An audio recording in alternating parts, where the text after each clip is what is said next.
let's talk about the most common pitch deck slides. So when you're building your pitch deck, there's an obvious question that comes up. What do I put in this thing? And the answers are, varied to say the least. It's all about understanding what are you going to get asked and what's appropriate for the pitch.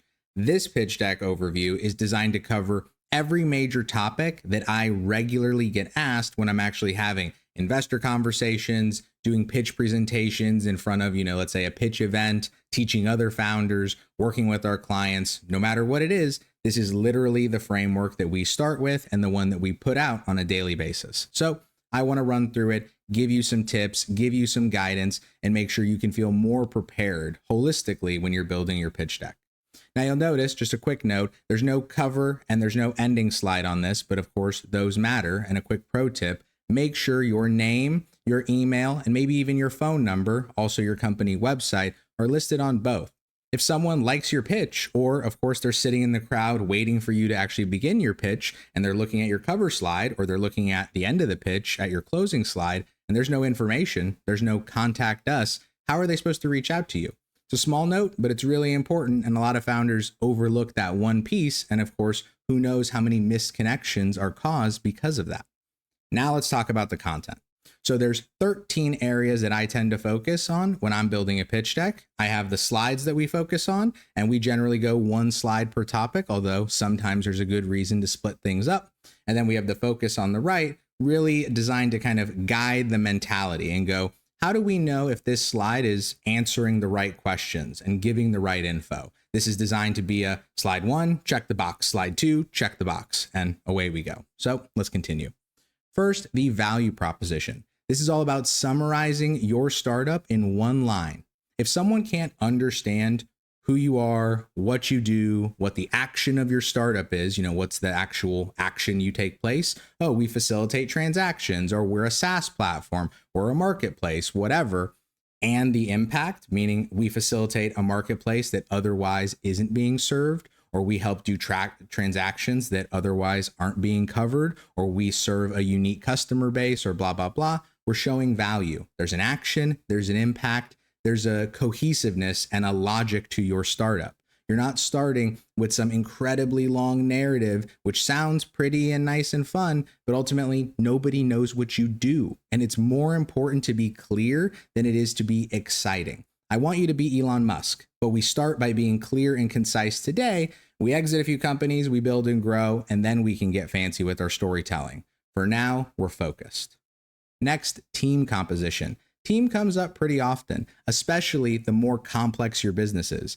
If you're building something fancy in healthcare, fintech, or Web3, and you don't have healthcare, fintech, or Web3 teammates, it's going to make it a lot harder. And of course, if you're looking to raise money, there's a fair question of, do you have the knowledge, whether it's the industry knowledge, the tech skills, whatever it might be, to actually execute on your business? So the more the team and the kind of credentials and abilities comes into play, the more important it is to have a team page which shows we have the right people, they have the right skills, we have the right experience. This isn't our first rodeo. We're here to build this business, and we're dead serious about it. Slide 3, problem overview and validation. Remember, it's not just good enough to summarize the problem. You got to show me there's proof that it exists and proof that it's worth solving. It's unfortunate, but not all problems are worth solving. I need to understand, how real is it and how painful is it? Because it needs to be really real and really painful. Again, painful takes many different forms. Could be expensive, so someone wants to solve it. Could be inefficient, someone wants to solve it. There could be a better way of doing something, and therefore there's the value. It's all about understanding, what am I actually solving for in the market? What would the customer say? Who's my end user? And how do I make sure that that problem that they're experiencing is really clearly explained to the average person? Remember, we can always go into more detail over time. There's always going to be time for Q&A, but if you can't explain it to the crowd, to the general individual, you're going to lose more people than you get. I can promise you that.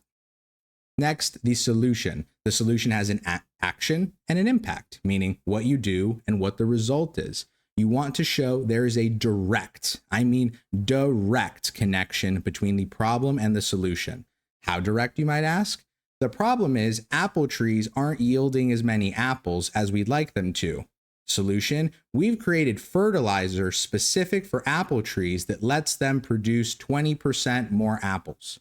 I mean, clear, cannon glass clear. It needs to be perfect, because if it's not, then in the sea of startups, in the sea of pitch decks that you're actually a part of, that investors and mentors and advisors and different people are going to be reviewing, you're going to get lost because no one's going to understand. No one's going to go, but how does that solve that? And oh, maybe I can make the leap of faith and connect the two. It's like, don't make the audience's job hard. You should baby us. You should hold our hand the whole way through, because then you know we're going to understand. And that is a much better output than guessing and trying to be fancy and trying to have all this narrative, which leads to no comprehension, no engagement, no follow-up. It's not the output that you want.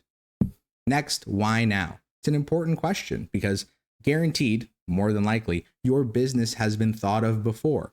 Lots of people thought of Uber, thought of Lyft, or thought of some version of them. But it comes down to, why is A, right now the right time to do that business? And B, why are you the right person to do that business? Is it a tech timing thing where now tech is in the place that you can take advantage of it?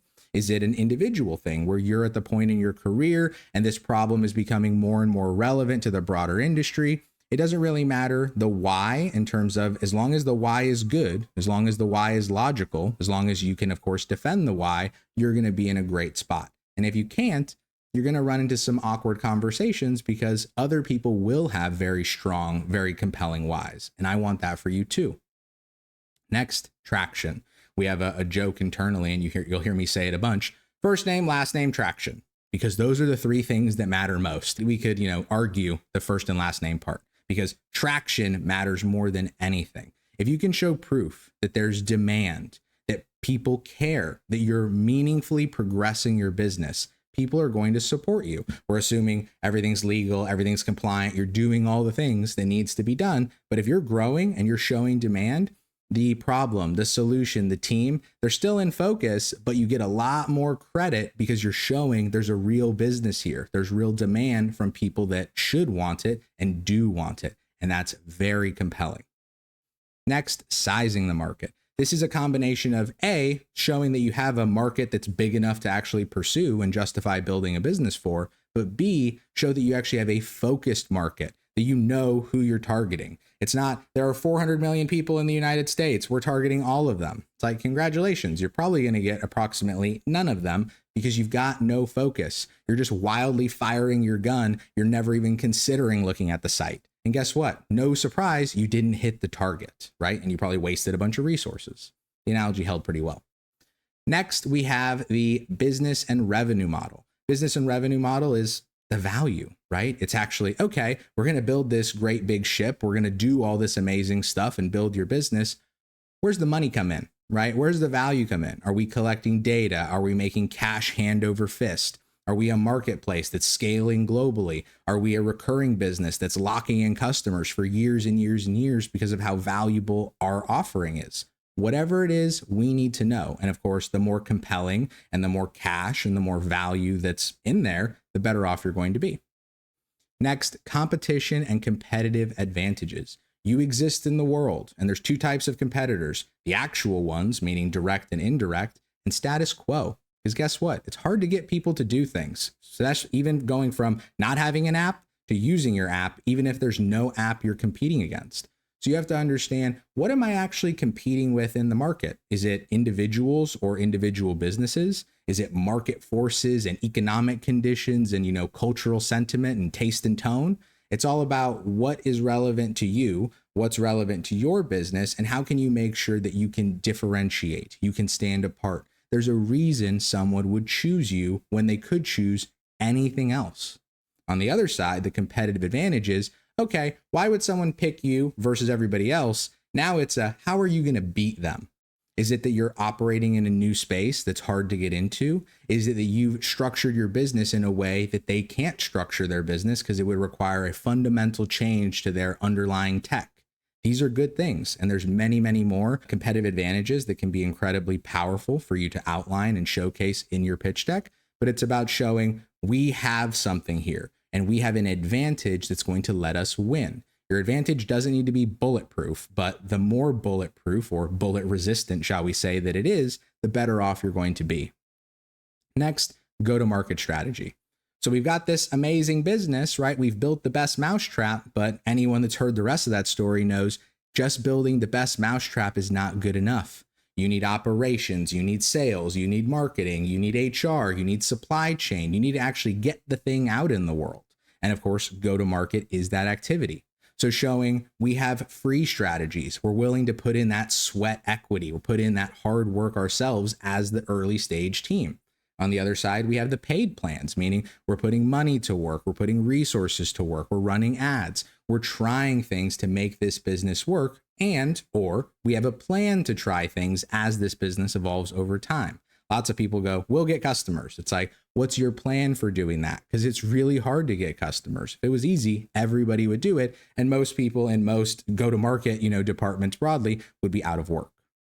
Next, the timeline and milestones. This is all about highlighting your progress. Are you progressing quickly, efficiently? Are you getting things done that are worth getting done? Whether it's raising money, bringing on team members, accomplishing a certain development piece, whether it's a big feature that you're releasing, going from pre-product to post-product, going from pre-revenue to post-revenue, anything that adds to the credibility, the viability of your business ultimately de-risks your business. And of course, makes you far more attractive to anybody in the ecosystem.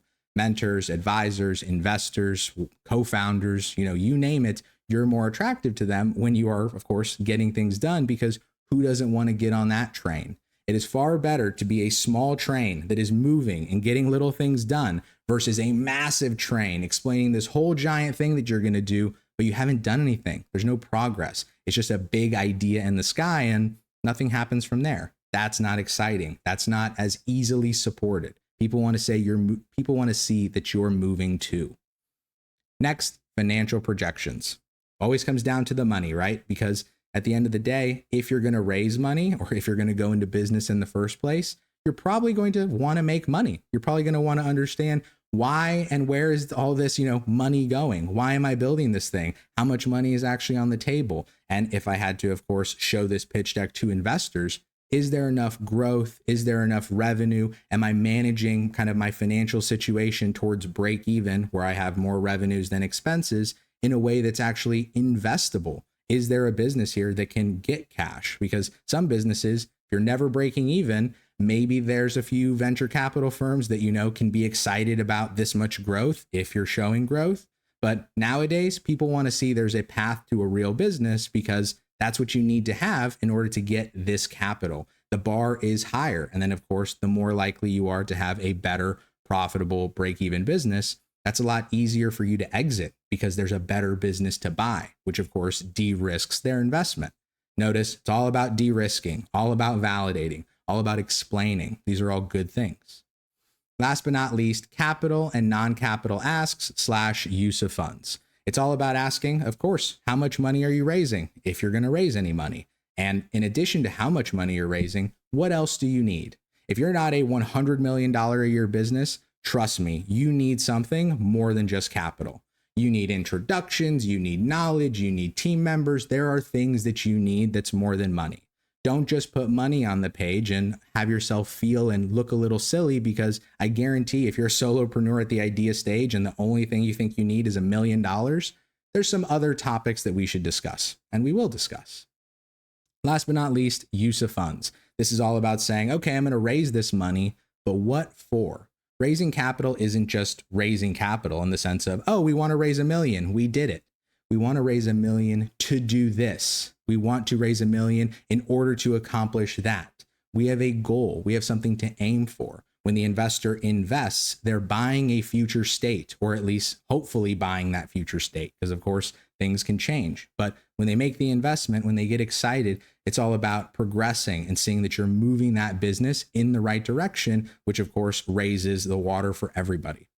So I know I went a little quick, but this is a big overview. There's a lot here, and we're going to break this down slide by slide by slide. And I'm going to go into what more you should cover, how you should present it, things you should consider, and a whole lot more.